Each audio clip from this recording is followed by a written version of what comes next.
I don't know who else like experiences. So I would say that I'm classified as probably an introvert, maybe an ambivert, something like that. Like 80%, I am introverted.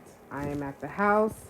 I love my recharge time. That's where I actually get the most energy is when I'm in the house. And I'm literally always doing something in the house, but like I'm not outside. I may be washing dishes, I may be washing clothes, I may be on my laptop, I may be watching a really good show. Like I'm literally in tune with myself. I'm always thinking about things in my brain. I'm always having conversations with myself. And that fuels me. Like I literally feel like I feel great. Honestly, I have probably the most realizations and the most like deep thoughts when I'm by myself. Now, the other 20% when I'm extroverted, it's it usually is a for a specific reason. Like if it's a work related function and I know I have to like network and like get myself in that mode, I can turn it on. I can turn it on and I can be the extrovert and do all the things. Like I love to host parties. I love to be like an MC or do like different things like that. Like I enjoy that. That's probably my Leo side in me because I'm a Scorpio, but like there's just certain moments where I absolutely enjoy being like kind of the center of attention in that way. But for the most part, I am very much by myself a lot of the time and I enjoy myself. Now, the caveat is funny enough, I really, really love extroverted people. Like, most of my friends are typically extroverted.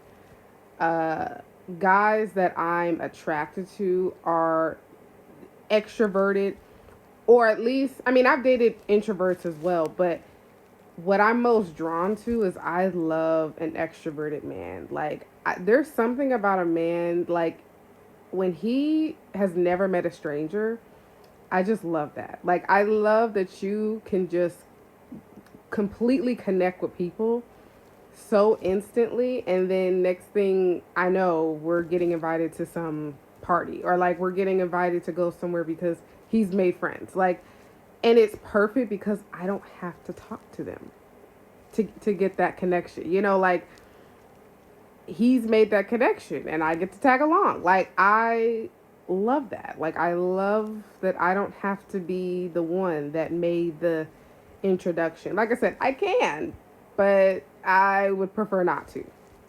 And I have a really good friend who does this all the time. And it's like the extroverted people are usually the ones that like they just meet people and people just love that, and then next thing they are getting invited to all these different type of things because they like that energy of that person.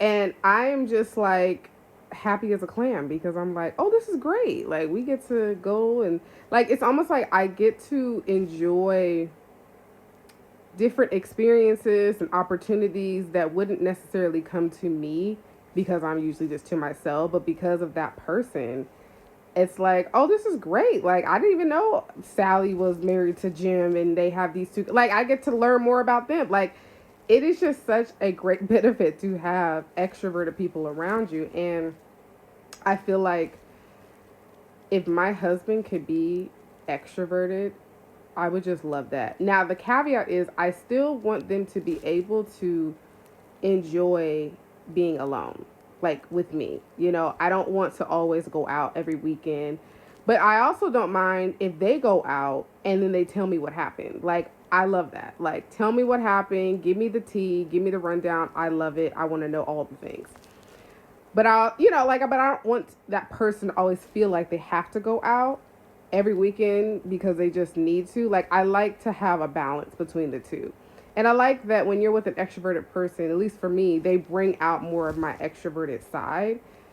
And like I said, I get to have just better adventures with these people. I don't know. Like, what do you guys think? Do you guys think it's better to date extroverted people, introverted? Like, what do you prefer? Do you have more extroverted friends, introverted friends? Like, where are my extroverted girlies at?